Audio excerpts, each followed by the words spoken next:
Hiya Mick, lovely to meet up with you today and begin working on your game. Just a quick recap of the key points that we covered during your session.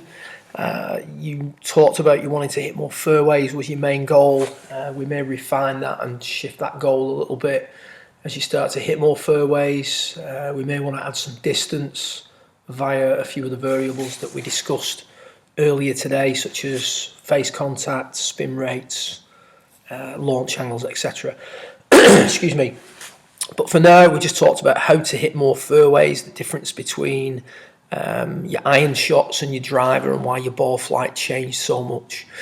Centre of the swing mark with a white dot, that's the left shoulder. Where the ball is positioned relative to the right shoulder can have a profound effect on the type of shot pattern that you create. So with an iron, the ball's positioned, in your case, 3 to 4 balls back of the left shoulder. Consequently, we're hitting down more, and whenever we hit down more, we're hitting out a little bit more. If the ball was hit level with 0 point, which is the left shoulder, centre of the swing, all things being equal, the angle of attack will be very level and the path will be neutral. There are other things involved with that, like your alignment, your baseline, etc. But as a generalisation at setup, that's the reason why you tend to draw the ball, stroke, hit it pretty straight with your irons.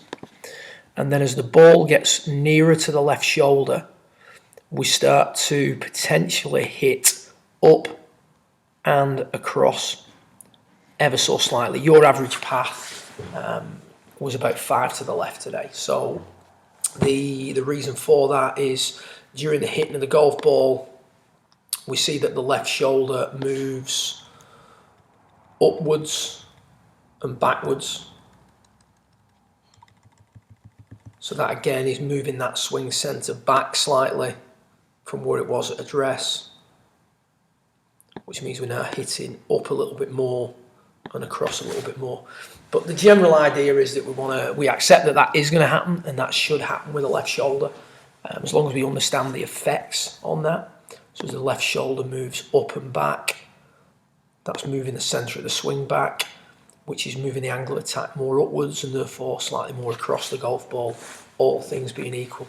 There are changes that you can make to still attack the ball from the inside with driver, obviously, else people wouldn't draw the golf ball with driver. But it does illustrate why you are much more biased towards a draw with an iron. So there's the centre of the swing.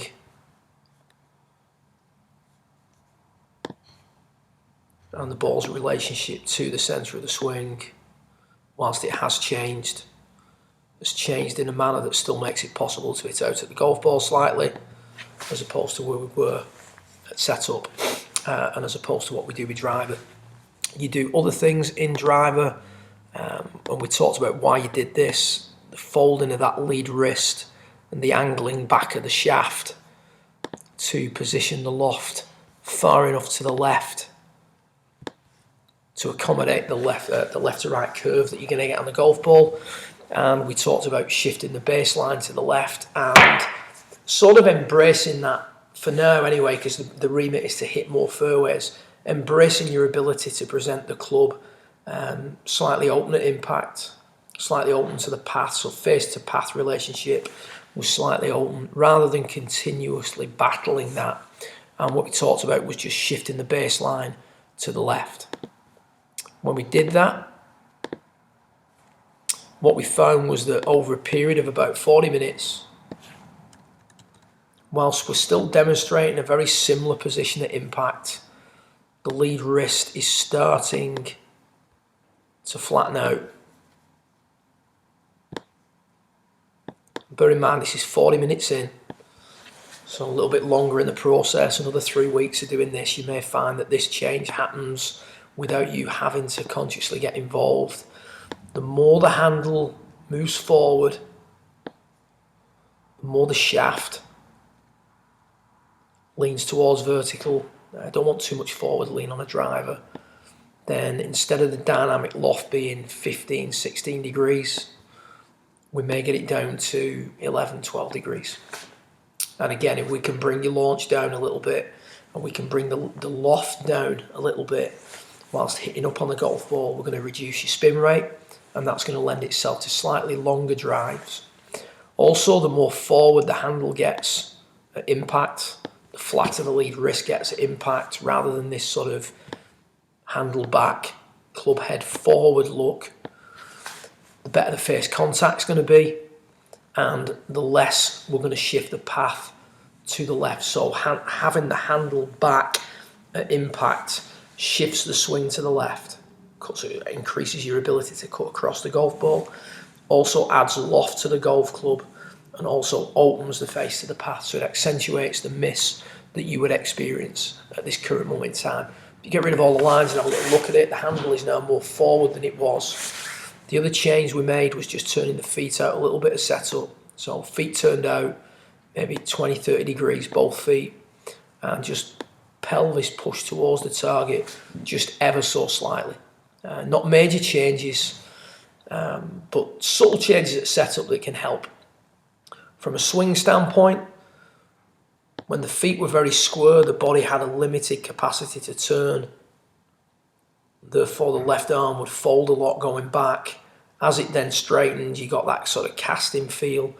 So the casting of the golf club is a sudden widening of the arc. In your case, it's done by the arm, straightening the left arm. Where the feet turned out a little bit more, focusing on keeping the arms straight. So that would be a key swing thought for you. Left arm sags a little bit less, still bends, but bends a little bit less, and therefore is less likely to dramatically widen the arc in transition. So just to recap, both feet turned out, pelvis pushed towards the target slightly. Main key thought on the way back, arms straight. Main change with the driver to hit more fairways is to shift the baseline slightly to the left, allowing then for the ball to curve back into the fairway. And then as you do that, there's less of a need to do some of the other things you do during the downswing, which is shown in the way that the left wrist was starting to flatten out, handle was starting to push forward gradually during the sort of towards the end of the session. And obviously the more time you spend with the baseline shifted fractionally to the left, not a lot, just maybe a ball to the left, a couple of inches to the left, the more time you spend in that position, the less need you have to manipulate the club face, point loft left, the more chance you have of keeping that left wrist nice and stable through the hit. Good luck with it. If you've got any questions, feel free to drop me a line via email or the Huddle Technique app that I mentioned to you. I look forward to watching this one progress and meeting up in about a month or so's time to do some further work. Well done.